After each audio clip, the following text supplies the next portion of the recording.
Boss winner అన్న నా కర్మగాలి ఏమైందో నా బ్యాడ్ లక్. మరి నేను ఏ గ్రామంలో పుట్టినో నాకు తెలియదు కానీ సో నేను ప్రతిసారి అనుకుంటున్నా ఈసారి ఇమ్మాన్యుయల్ కప్పు కొడితే బాగుండు అని అనుకున్నాం. కానీ ఏందో అంటే మొత్తం రివర్స్ అయిపోతుంది. సో ఇమ్మాన్యుయల్ కప్పు కొట్టలేని పరిస్థితిలో ఉంది.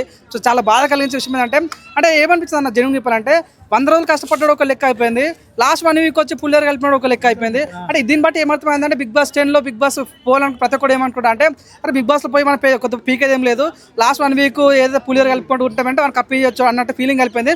సో 100 రోజులు కష్టపడేది ఒక లెక్క అయిపోయింది, లాస్ట్ వీక్ కష్టపడేది ఒక లెక్క అయిపోయింది. అంటే నేను పర్సనల్ ఒక వ్యక్తిని నేను తిట్టలేను కాదు. సో నాకున్న అభిమానం ఏంటంటే ఇమ్మాన్యుయల్ అనే వ్యక్తి చాలా కష్టపడడం, చాలా కింద నుంచి వచ్చిన వ్యక్తి, చాలా అంటే నిరుపేద కుటుంబం, తను ఏదో సాధించాలని జబర్దస్త్ కానీ ఎన్నో ప్లాట్ఫామ్ ద్వారా తను కామెడీ చేసుకుంటా అంటే పైన బట్ట కింద పొట్ట ఉన్నప్పటి కర్ర ఆడ అయినప్పుడు కూడా సో అవునాను కదంటే బ్లాక్ ఉండే వాళ్ళకి అంత సినిమా ఫీల్డ్ కానీ ఎక్కడ స్కోప్ ఉండదు, అయినా సరే తను నెగ్గుకుంటూ ఆ స్థాయికి రావడం అంటే చాలా గ్రేట్ అనిపించింది. ఇట్లాంటి వ్యక్తి కదా కప్పియాల్సిందే అన్న ఫీలింగ్ కలిగింది నాకైతే. సో మేము అవునాను కదన్నా, మీరు తనజ పైన ఉండొచ్చు, ఇంకొంతమంది కళ్యాణ్ పైన ఉండొచ్చు, కానీ సో వాళ్ళు కష్టపడే ఒక లెక్క, కానీ మన ఇమ్మాన్యుయల్ కష్టపడే ఒక లెక్క. సో ఇట్లాంటి వ్యక్తికి కప్పిస్తే బాగున్న ఫీలింగ్ నాకైతే చాలా జెన్యూన్గా అనిపించింది.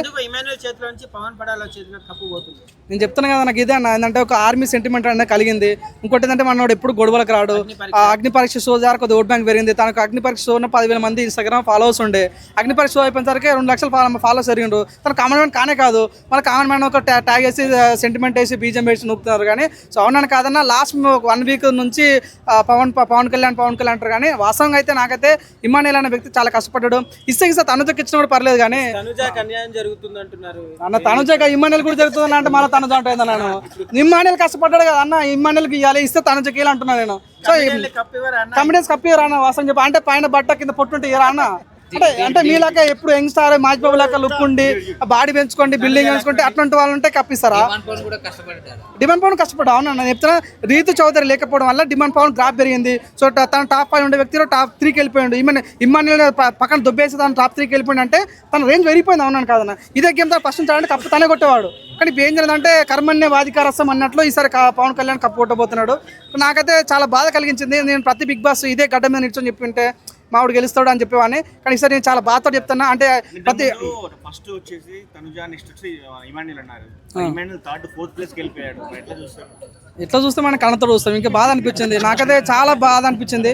నిజంగా తట్టుకోలేనా, చాలా జెన్యూన్ చెప్తున్నా. నేనైతే అంటే నాకు డబ్బులు ఇచ్చి ఇమ్మాన్యుయల్ చెప్పని చెప్పలేదు, కానీ జెన్యూన్ చెప్తున్నా. మంచి ఆడిండు, చాలా చక్కగా గేమ్ ఆడిండు, అందరు నవ్వించుండు, ఏడిపించుడు, సెంటిమెంట్ ద్వారా కానీ అందరు మెప్పించుండు. అది ఇట్లాంటి వ్యక్తి కదా కప్పియాల్సిన. ఏముంటుంది అన్న, బాధపడతాడు. మేబీ మన డబ్బు ఇస్తే ఆఫర్ ఇస్తే తీసుకొని దిగిపోతారు అంటే తీసుకుంటాడు అంతే. కానీ వాస్తవంగా నాకు అనిపించింది అంటే ఆయన కప్పు కొట్టాలన్న వాస్తవంగా ఇమ్మాన్యుయల్. ఆయన అర్థమైంది, తన రేంజ్ అయితే తనకు మాకైతే అర్థమైంది. సో వాళ్ళ ఫ్యామిలీ వాళ్ళు ఏమైనా గైడ్ చేసి ఏమైనా డబ్బు ఇస్తాడు కదా, సో డబ్బు ఇస్తే తీసుకుంటే కూడా బెటర్. ఎందుకంటే మరి డబ్బు వచ్చిన డబ్బు వేస్ట్ పోకుండా సో డబ్బు తీసుకుంటే బెటర్ అనే ఫీలింగ్ అయితే కలిగింది. సో నాకైతే తెలుగు ప్రజలారా ఇక్కడైనా మారండి రా బాబు, మీరు మీ సింపతి నాకు తగలయ్యా, మీ సింపతితో ఎన్ని కప్పులు పోతాయి రా బాబు. లాస్ట్ టైం అతనే ఆయన పేరు మళ్ళీ కామెంట్ దిగుతారు నన్ను. సో ఏమైందంటే అట్లా సెంటిమెంట్ ఇచ్చి వాళ్ళు కప్పులు ఇచ్చుకుంటూ పోతుంటే ఈసారి కష్టపడడానికి 7 కప్పులు వస్తాయి.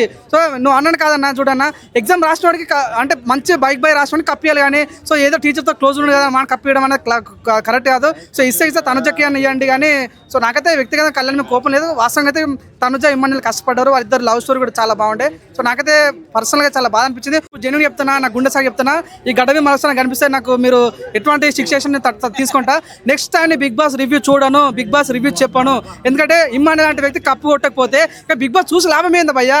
మీరు చెప్పేదానికి ఆడు గీతు రాయలు ఉంటుంది ఒక ఆమె, గీతు రాయలు ఆదిరెడ్డి పూర్యమ్మ. ఇప్పుడు బిగ్ బాస్ ఆయన కష్టపడే కంటెంట్లో కూడా అంత డబ్బులు రాలేవు. ఈ కొడుకు జస్ట్ రివ్యూ చెప్పినందుకు 30 లక్షలు 50 లక్షలు వచ్చినాయంట. ఇక బాగుంది కదా, ఇంకా అందరికన్నా ఇదే బాగుంది. బిగ్ బాస్ డబ్బులు బిగ్ బాస్ రివ్యూ చెప్పుకుంటే డబ్బులు వస్తున్నాయి. సో దీన్ని బట్టి అర్థం చేసుకోండి. అవునన్నా ప్రజలు మ్యాన్పేట్ అవుతారు. గీతరాయలు ఏమితే పవన్ కళ్యాణ్ సపోర్ట్ ఏమన్నది. సో గీతరాయలు ఫ్యాన్స్ అందరూ అట్టే వెళ్తారు, తను చెప్పిన విధానం బట్టి అట్టే వెళ్తారు.